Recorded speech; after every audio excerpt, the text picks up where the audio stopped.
अस्सलाम वालेकुम स्टूडेंट्स, मैं हूं इज़्ज़ा बतूल। उम्मीद करती हूँ आप सब बिल्कुल ठीक ठाक होंगे। अच्छा प्यारे बच्चों, आज मैं एक बहुत ही ज़बरदस्त वीडियो के साथ हाजिर हूं। आज मैं आपको उर्दू के सब्जेक्ट में मजमून कैसे लिखते हैं, एसे कैसे लिखते हैं, उसकी पेपर प्रेजेंटेशन, उसकी लेंथ और एसे को हम किस तरह याद कर सकते हैं, वो सारा तरीका बताऊँगी। तो पहले मैं बताती चलूँ, एसे 10th और 12th क्लास के लिए मैंने रेडी किया है। अब बोर्ड के पेपर में एसे किस तरह आता है, ये देखें। सवाल नंबर यहाँ है, सवाल नंबर 6 ऐसे का, और 3 ऐसे हैं जिसमें से आपने एक लिखना है और 20 नंबर है। ये 12th क्लास के लिए पेपर पैटर्न है।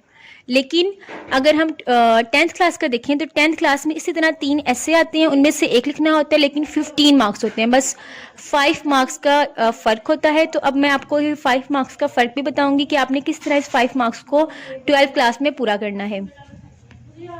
तो चलते हैं जी वीडियो की तरफ। मजमून का जो सवाल है वो आपने पेपर के लास्ट में करना है, यानी कि आपने सब कुछ करे, तशरीह, सवाल जवाब, हर चीज़ करके इसको हमने लास्ट में छोड़ना है, क्योंकि ये लेंथी सवाल होता है। इसकी वजह से हमारे बाकी सवाल ख़राब ना हो, वो ना रह जाएं, इसलिए हम इसको लास्ट पे अटैम्प्ट करेंगे और जब तक हमारे पास टाइम होगा हम उसको लिखेंगे और पेपर प्रेजेंटेशन इसकी आपने बेस्ट करनी है। ठीक है, अब चलते हैं। अब आपने इसको स्टार्ट कैसे करना है। सबसे पहले ऊपर आपने जो सवाल नंबर है उसकी हेडिंग देनी है। उसके लिए मैं यहाँ पे 605 मास्टर मार्कर यूज़ कर रही हूँ। आप कोई भी कट मार्कर यूज़ कर सकते हैं, क्योंकि अगर आपको कट मार्कर से नहीं लिखना आता तो ये राइटिंग मैं अपने चैनल पे सिखा रही हूँ, आप वहाँ से सीख सकते हैं। अदरवाइज़ आप सिंपल मार्कर से भी इस तरह की पेपर प्रेजेंटेशन कर सकते हैं। उसके बाद हम मजमून नवीसी की हेडिंग देंगे अपनी पेपर प्रेजेंटेशन को खूबसूरत बनाने के लिए। अगर आप ये हेडिंग ना भी दें तो इससे भी काम चल सकता है। अब जो टॉपिक हमने लिखना है, जो हमारा मेन टॉपिक है, जैसे मैंने यहाँ पे लिखा मोहसिन इंसानियत। अगर आप कायदे आज़म, अल्लामा इकबाल, इत्तेहाद आलम इस्लाम कोई भी ऐसे कर रही हैं, उसका जो मेन टॉपिक है आप उसकी हेडिंग देंगे। ठीक है, उसके बाद जब आपने लिखना स्टार्ट करना है तो ये जो मार्जिन लाइंस हैं, ये तो अक्सर बाज़ का होता है कि पेपर्स में लगी होती हैं, बोर्ड के पेपर में एक दो दफ़ा इस तरह हुआ था, लेकिन अब जो पेपर आ रही हैं उसमें मार्जिन लाइंस नहीं है। तो उसके लिए आपने ये मार्जिन लाइंस इस तरह लगानी है कि जब चेकर आपको आंसर शीट दे के जाएगा और एमसीक्यूज लेने वो जाएगा तो उसमें आपके पास ना तकरीबन 5 से 6 मिनट्स होते हैं। उन 5 to 6 मिनट्स में आपने मार्जिन लाइंस ड्रॉ करनी है। अब कुछ स्टूडेंट्स होते हैं, ये मार्जिन लाइंस मैं डबल लगाती हूँ, इनको अब हम डबल कैसे करें, क्योंकि पेपर में इतना टाइम नहीं होता कि डबल डबल लाइंस लगाने बैठ जाओ। उसके लिए हम मार्कर को साइड से कट कर लेते हैं, जिस तरह मैंने इस मार्कर को साइड से कट किया है। इसकी वीडियो ऑलरेडी मेरे चैनल पे मौजूद है, तो इस पर हम टाइम नहीं वेस्ट करते, हम नेक्स्ट चलते हैं। वहाँ से देख सकते हैं कि मार्जिन लाइंस किस तरह ड्रॉ करनी है। अब मैंने पेन से लिखना स्टार्ट कर दिया। ठीक है, अब प्यारे बच्चों, जो यहाँ पे मैं पेन यूज़ कर रही हूँ उसके बारे में मैं थोड़ा सा बता दूँ। मैं ये काफ़ी स्टूडेंट्स पूछते हैं कि आप कौन सा पेन यूज़ करती हैं, तो मैं ये बहादुर कंपनी का पेन है। इसमें ट्यूब्स होती हैं, उनमें इंक फिल करनी होती है, बेस्ट पेन है, ये मैं यूज़ करती हूँ। पेन की राइटिंग की वीडियो ऑलरेडी मेरे चैनल पे मौजूद है, आप वहाँ से पेन की राइटिंग भी इस तरह की सीख सकते हैं। मैंने उसमें 10 पॉइंट्स बताए हैं जिनको फॉलो करके आप बिल्कुल अपनी पेन की राइटिंग मेरे पेन राइटिंग की तरह कर सकते हैं। अब हमने यहाँ से मजमून लिखना स्टार्ट कर दिया। शुरू में कोशिश करेंगे, अगर आपने इतनी हेडिंग्स दे दी हैं तो एकदम से कोई कोटेशन या कोई शायरी वगैरह ऐड ना करें, पहले थोड़ा सा पेन से लिख के फिर कोई कोटेशन ऐड करें। अच्छा, मैंने यहाँ पेन से लिखना स्टार्ट किया और फिर मैंने एक कोटेशन ऐड कर दी। अब ये जो कोटेशन थी ये काफ़ी लंबी थी, क्योंकि मोहसिन इंसानियत में मैंने शुरू में बताना था कि अल्लाह ताला ने मुसलमानों की इंसानियत की तबलीग के लिए, इंसानियत की रहनुमाई के लिए अल्लाह ताला ने आप सल्लल्लाहु अलैहि वसल्लम को भेजा। तो उस हवाले से मैंने कोई एक कुरानी आयत लिखनी थी, वो काफ़ी लंबी थी। उसको लिखने के लिए मैंने क्या किया, पहले मैंने थोड़ा सा 604 मार्कर से लिखा। ये कोटेशन को लिखने का तरीका है, पहले मैंने थोड़ा सा 604 मार्कर से लिखा और फिर मैंने वही कलर लिया, ब्लैक कलर, और मैंने सारा ब्लैक पॉइंटर से लिखना स्टार्ट कर दिया। अब प्यारे बच्चों, ब्लैक बिल्कुल अलाउ होता है, आप यूज़ कर सकते हैं। काफ़ी स्टूडेंट्स पूछते हैं कि वो यूज़ करें या ना करें, तो अगर आपको लगता है कि अगर आप यूज़ करना चाहें तो आप कर सकते हैं, अगर नहीं करना चाहते तो कोई बात नहीं, लेकिन पेपर में बिल्कुल अलाउ होता है, आप यूज़ कर सकते हैं। ठीक है, अब प्यारे बच्चों, जब मैंने कोटेशन इतनी लिख दी तो अब आपने ये नहीं सोचना कि ऐसे में अगर हम इतनी लंबी लंबी कोटेशंस लिख के आएंगे तो हमें मार्क्स नहीं मिलेंगे। अब हर कोटेशन इतनी लंबी नहीं होगी, ठीक है। ये पहली कोटेशन थी जो सबसे लंबी थी, क्योंकि इसको मैं छोटा भी नहीं कर सकती थी, क्योंकि ये कुरानी आयत थी। कुरानी आयत कोई भी हो, आपने उसको हमेशा सेम टू सेम लिखना है, ठीक है। इन कोटेशंस के भी मार्क्स होते हैं, ये अलग से नहीं होती, इनके भी ऐसे में मार्क्स शामिल होती हैं। फिर मैंने पेन से लिखना स्टार्ट कर दिया। अब प्यारे बच्चों, मैं आपको यहीं पे इस फर्स्ट पेज पे एक बहुत अहम बात बताना चाहती हूँ कि हम मज़मून को याद कैसे करें, कौन सा तरीका है जो इतने लंबे लंबे ऐसे हमें मिलते हैं, हम उनको किस तरीके से अच्छी तरह मेमोराइज़ कर सकते हैं। और तकरीबन हमने 10-15 तो ऐसे लाजमी याद करने होते हैं, तो हम किस तरह उनको याद करें। तो मैं अपने दौर में क्या करती थी, मैं पॉइंट्स बना लेती थी कि फ़र्स्ट पॉइंट है कि फ़र्स्ट पॉइंट में मैंने बताना, जैसे ये एक ऐसे मोहसिन इंसानियत का, इसमें मैंने क्या पॉइंट्स बनाए। पहला पॉइंट मैंने ये बनाया कि अम्बिया कराम के बारे में मैंने बताना कि अम्बिया कराम क्यों आते हैं, उनकी शान नज़ूल क्यों होता है, अल्लाह ताला ने अम्बिया कराम क्यों मबूस फरमाए, ठीक है। फिर उसमें मैंने जो कोटेशन ऐड करनी है मैंने वो यहाँ लिख ली, ठीक है। फिर मैंने दूसरा पॉइंट ये बनाया कि आप सल्लल्लाहु अलैहि वसल्लम की तशरीफ़ आवरी। अजान हो जाए फिर मैं अपनी वीडियो कंटिन्यू करती हूँ। इस तरह मैंने पॉइंट्स बना लिए थे। फिर दूसरा पॉइंट मैंने बनाया था आप सल्लल्लाहु अलैहि वसल्लम की तशरीफ़ आवरी, यानी कि इस तरह मैंने तकरीबन 15 पॉइंट्स बनाए थे और मैंने हिसाब लगा लिया था कि फर्स्ट पेज पे मेरा एक पॉइंट कहाँ से लेके कहाँ तक होगा, सेकंड पॉइंट कहाँ से लेके कहाँ तक होगा, कहाँ पे मैंने कौन सी कोटेशन लिखनी है, कौन सा हवाला देना है, कुरानी आयत, हदीस या शायरी लिखनी है। तो इस तरह आपने एक रफ पेज लेके उसमें सारा अपना बना लेना है। और फिर आपने 2-3 बुक्स से जहाँ से आपने मैं तो क्रिएटिविटी करती थी, मैं मजमून पूरा पूरा नहीं याद करती थी, मैं सिर्फ हेडिंग्स और अंदर कोटेशन ऐड करती थी, बाकी सारा जो पेन वाला मटेरियल था वो मैं अपने से लिखती थी। तो आपने भी इसी तरह करना है कि पेन वाला जो मटेरियल है उसको आपने 2 से 3 दफ़ा पढ़ना है। बुक वाले ऐसे को 2 से 3 दफ़ा जब आप पढ़ लेंगे तो फिर पेन वाला मटेरियल ऑटोमेटिकली आपको लिखना आ जाएगा। तो मैंने आपको बता दिया कि मजमून याद कैसे करते हैं। अब हम चलते हैं नेक्स्ट। ये मेरा फर्स्ट पेज कंप्लीट हो गया। अब हम चलते हैं सेकंड पेज की तरफ। जी, सेकंड पेज पे भी मैंने जो पेन वाली बात थी वो कंप्लीट की और नेक्स्ट शायरी लिखी।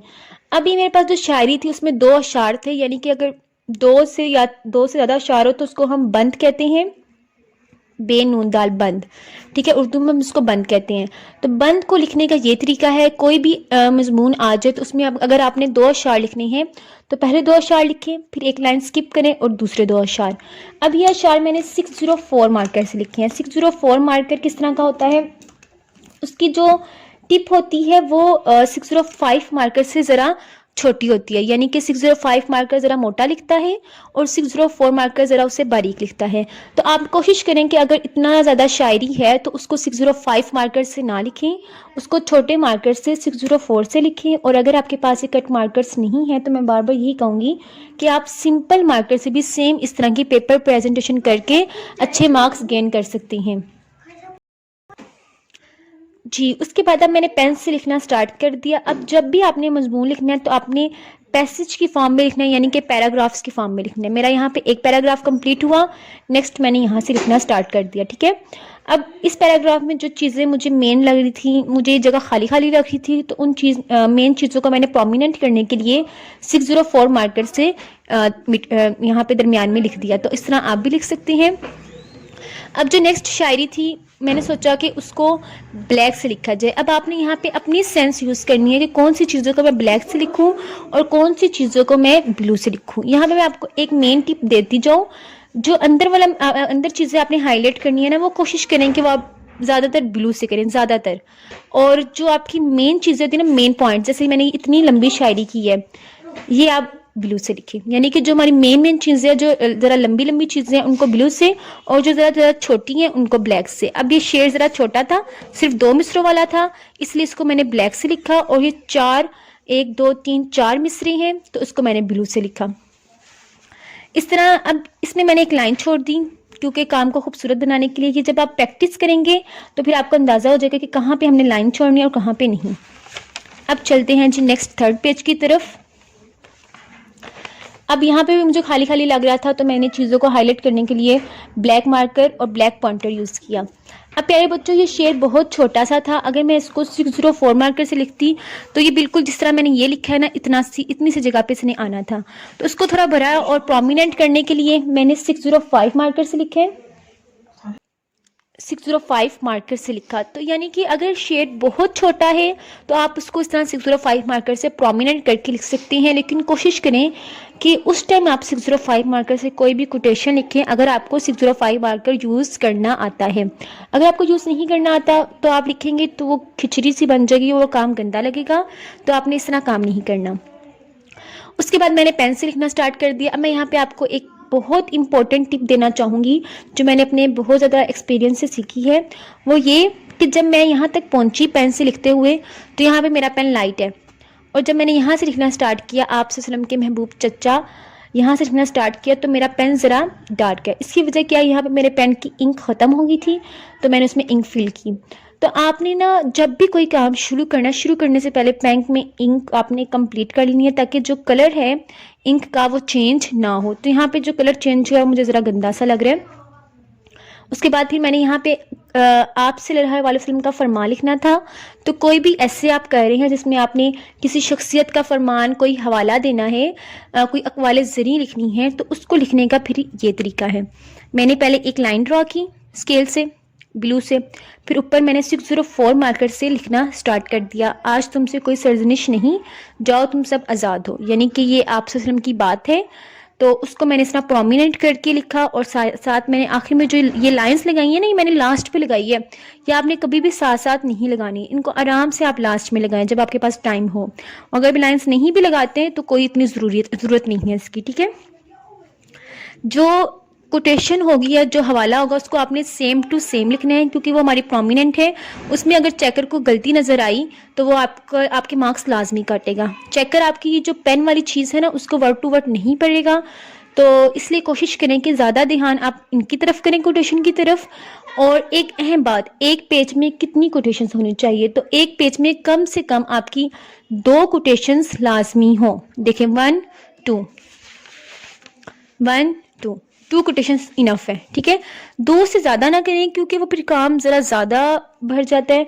और अगर एक पेज में आपकी सिर्फ एक कोटेशन है तो कोटेशन या तो बहुत लंबी होनी चाहिए, जिस तरह मैंने ये वाली लिखी है, या फिर अगर वो लंबी नहीं है तो जो चीज़ आपने पेन से लिखी है उसमें आप चीज़ों को, लफ्ज़ को इस तरह हाईलाइट करके लिख दें, ठीक है। समझ आ रही है। अगर एक पेज में सिर्फ एक कोटेशन है तो उसमें जो बाकी अल्फाज है उनको इस तरह आप प्रोमिनेंट करके लिख दें, तो वो चीज़ भी आपकी पेपर प्रेजेंटेशन में इजाफा करेगी।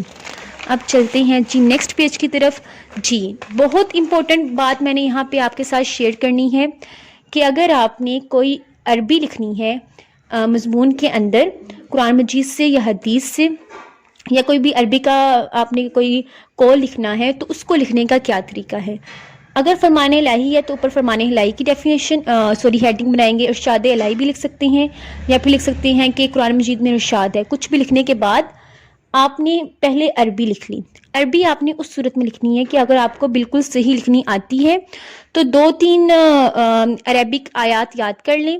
जैसे मैंने मजमून के लिए ये जो मोहसिन इंसानियत आप सल्लल्लाहु अलैहि वसल्लम के लिए मजमून लिखना था, इसमें मैंने 3 थी अरबिक कोटेशन याद कर ली और उनको एक दफ़ा मैंने लिख के देख लिया। और एक अहम बात, आपने ज़बर ज़ेर पेश नहीं लगानी, ठीक है। एक तो खुदा न खास्ता अगर उसमें गलती हो जाए तो उसका अलग गुनाह, और दूसरी बात ये कि उसमें ज़बर ज़ेर पेश का में आप ध्यान से लगाने बैठ जाएंगे तो इतना टाइम नहीं होता कि आप उनमें ध्यान दें। आप सिर्फ इस तरह लिखने के बाद नीचे स्केल लें और स्केल से ये लाइंस ड्रा करना स्टार्ट कर दें, ठीक है। और कोई इसमें इम्पोर्टेंट यानी कि वो चीज़ मुश्किल चीज़ नहीं है कि आप समझें ये हम नहीं लिख सकते, तो आप बिल्कुल इस तरह की प्रैक्टिस करके इस तरह का लिख सकते हैं। मैं आपको अपनी पुरानी राइटिंग भी दिखाऊंगी, इस पर भी मेरी वीडियो मौजूद है, आप यूट्यूब चैनल से देख सकते हैं कि मेरी पहली राइटिंग कितनी गंदी थी और मैंने मेहनत करके किस तरह इस राइटिंग को बेहतर बनाया। जब भी आपने कोई अरबी की बात लिखनी है या कुरान का हवाला देना है तो नीचे आपने तर्जमा लाजमी लिखना है, ठीक है। तर्जमा आपने लाजमी लिखना है। उसके बाद फिर मैंने पेन से लिखना स्टार्ट कर दिया और चीज़ों को मैं हाईलाइट करती गई। अब यहाँ पे मैंने शायरी लिखनी थी, तो इस पेज में ना मुझे कोटेशन बहुत कम लग रही थी। जब मैंने यहाँ तक लिखा ना पेन से, तो मुझे लग रहा था कि पेज ज़रा खाली खाली है। तो आखिरी जो शेर मैंने लिखा है ना इस पेज का, उसको मैंने ज़रा बढ़ा चढ़ा के लिखने के लिए बकौल शायर की हेडिंग दी और शायरी लिखी। अब जब मैंने ये शायरी लिखी है तो मैंने 605 मार्कर से नहीं बल्कि 604 से लिखी है। तो इसकी भी रीज़न मैं बता चुकी हूँ कि 605 से ज़रा खिचड़ी खिचड़ी बन जाती है, इसलिए 604 यूज़ करें और एक लाइन आप छोड़ भी सकते हैं। अब आपने ये नहीं सोचना कि जब भी आप शायरी करेंगे, शेर लिखेंगे तो एक लाइन लाजमी छोड़ेंगे, नहीं। कुछ अशार में आप छोड़ सकते हैं और कुछ में नहीं। जैसे इन अशार में मैंने एक लाइन नहीं छोड़ी और इस शेर में मैंने दोनों मिसरों के दरमियान एक लाइन छोड़ दिया। तो इस चीज़ का आपने ध्यान रखना है। अब चलते हैं जी नेक्स्ट पेज की तरफ। ये भी मेरी अरेबिक कोटेशन थी, तो उसको जब मैंने प्रोमिनेंट करके, ये बात याद कर लें, जब भी आपने अरबी का कोई कौल, कोई हदीस या कुरान पाक की कोई आयत लिखनी है तो उसके नीचे आपने इस तरह की लाजमी लाइंस लगानी है। ये लाइंस बहुत खूबसूरत लगती हैं और पेपर प्रेजेंटेशन की खूबसूरती में इजाफा करती हैं। और साथ आपने उर्दू तो लिखनी तर्जुमा तो आपने लिखना है। उसके बाद फिर एक बंद आ गया था। अब बंद को लिखने का तरीका मैं पहले बता चुकी हूँ, उम्मीद करती हूँ आपको उसकी समझ आई होगी। अब चलते हैं जी लास्ट पेज की तरफ। लास्ट पेज पे आके मेरी बस हो गई थी। लास्ट पेज पे जो मैंने शायरी की थी उसमें मैंने एक लाइन छोड़ दी, क्योंकि मेरे बाकी पेज में कोटेशन को इतनी लंबी लंबी नहीं मैंने लिखी हुई, और लास्ट कोटेशन मैंने इस तरह ऐड कर दी। ठीक है, इसका भी मैं बता चुकी हूँ कि आपने अरबी लिखनी है तो किस तरह कोटेशंस आपकी होनी चाहिए। अच्छा प्यारे बच्चों, अब मैं आपको बताती हूँ कि आपके एस्से की लेंथ कितनी होनी चाहिए। अगर आप मैट्रिक के स्टूडेंट्स हैं तो first page, second, third, 4, 5, 6 pages enough हैं। ठीक है, अगर आप मैट्रिक के स्टूडेंट हैं, क्योंकि इसमें 15 मार्क्स का ऐसे है। लेकिन अगर आप सेकंड ईयर के स्टूडेंट्स हैं तो आपके 2 पेपर होने चाहिए, यानी कि 8 पेजेस। 6 यहाँ तक थे, 7, 8, यानी कि 2 पेपर्स आपके, एक पेपर ये, दूसरा पेपर ये 2 पेपर आपके लाजमी होने चाहिए। ठीक है, लेंथ भी हो गई, मार्क्स भी मैंने आपको बता दिए, ऐसे याद कैसे करते हैं वो भी बता दिया, और कोटेशन भी बता दी, सब कुछ मैंने बता दिया है। इस वीडियो में मैंने बहुत ज़्यादा एफर्ट्स की हैं, तो उम्मीद करती हूँ आपको ये वीडियो बहुत पसंद आई होगी। और नेक्स्ट वीडियो किस चीज़ से रिलेटेड होनी चाहिए नीचे कमेंट करके बताएं, इंशाल्लाह मैं उस पर भी एक वीडियो लगाऊंगी। ठीक है, अपना ढेर सारा ख्याल रखें, दुआओं में याद रखें। अल्लाह हाफिज़।